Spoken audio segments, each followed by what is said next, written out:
So, I had to go to the bathroom. Um, but anyway, I'm back. So, basically, that's what I'm barking upon, is trying to document as well as um, invite y'all in this journey, because I know I'm going to be healed.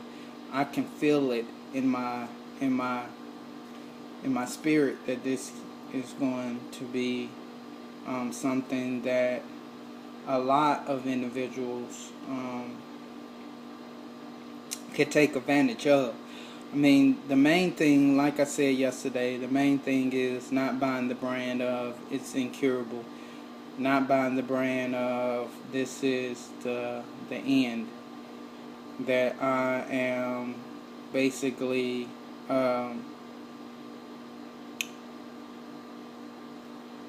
this is my new life and I'm gonna have to accept it. I'm not buying that.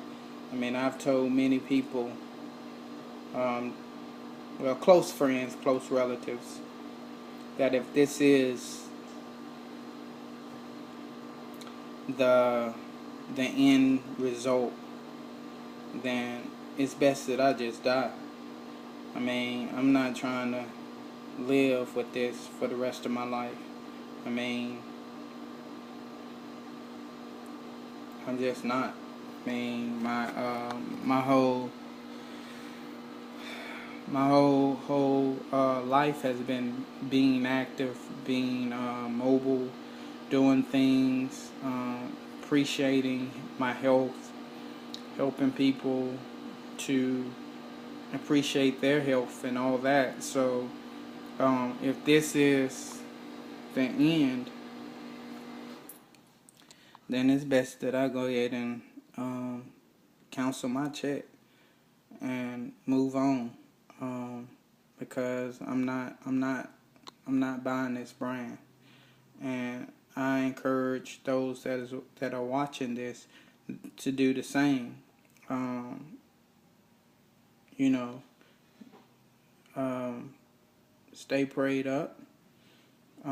Read His Word, uh, because He's telling us how, if we are, unhealthy or in a place where we are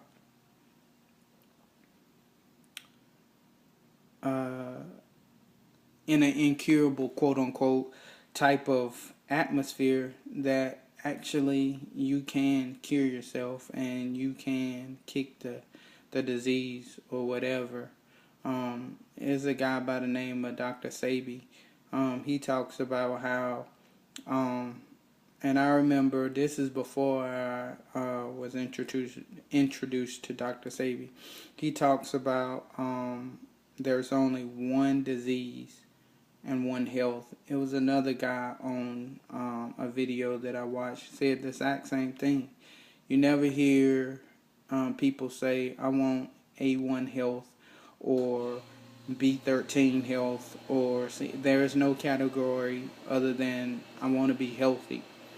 Um, and the same thing he talks about, then there is only one disease. We in American society have um, compartmentalized or categorized the different diseases. But when you start to really look at the root cause of them, they all come from the exact same thing: excessive mucus and inflammation. And so the key is getting those things under control. Once you get them under control, you're back healthy. um, Again, a lot of this stuff to me, it's pretty cool. Um, like I said yesterday, I had to be sick.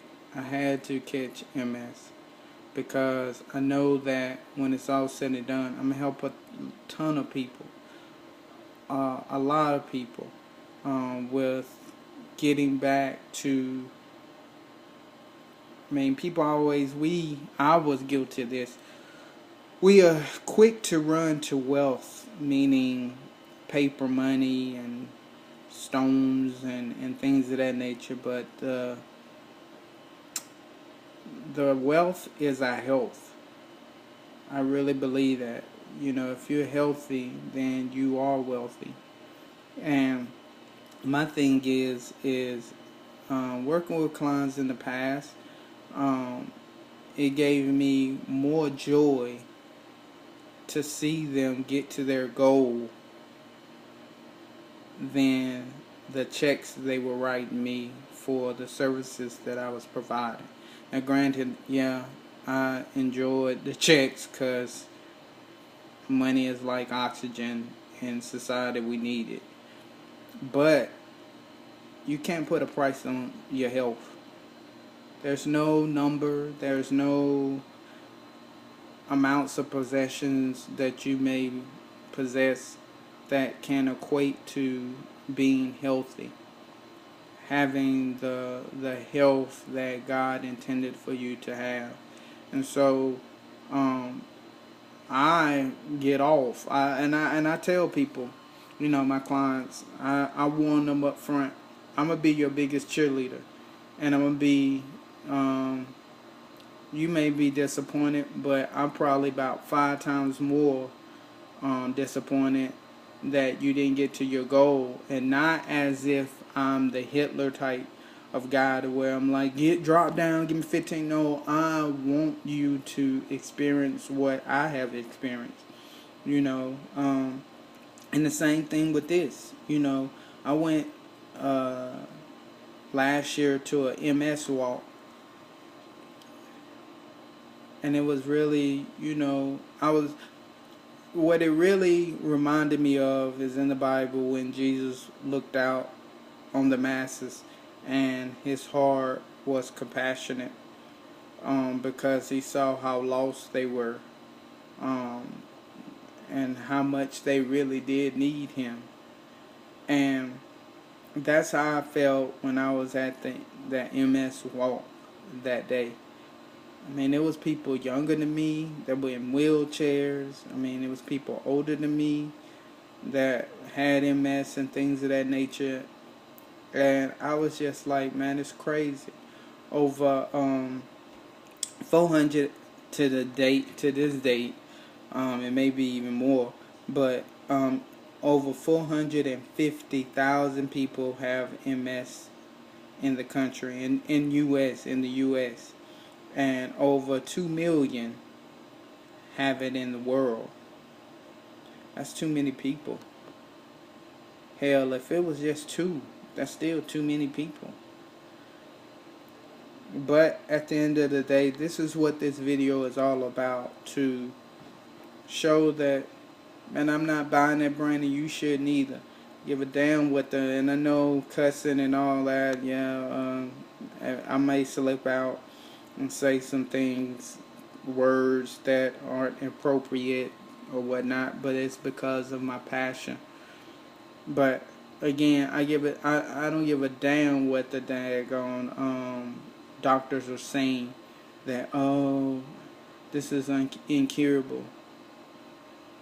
Whatever, man. I ain't trying to buy that brand. And I encourage you not to buy it either. But again, this is my testimony. This is, you know, this is my testimony, and this is my gift to you, because I believe that this is one of the things that God has put in me.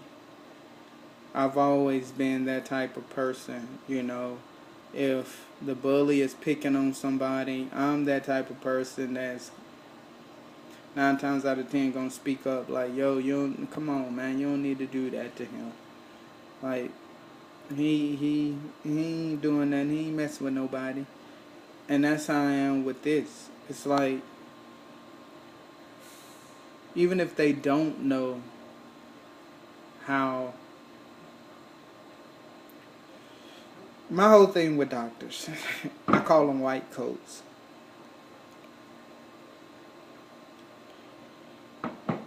they, I believe that the only time I should go to the doctor if I break a bone.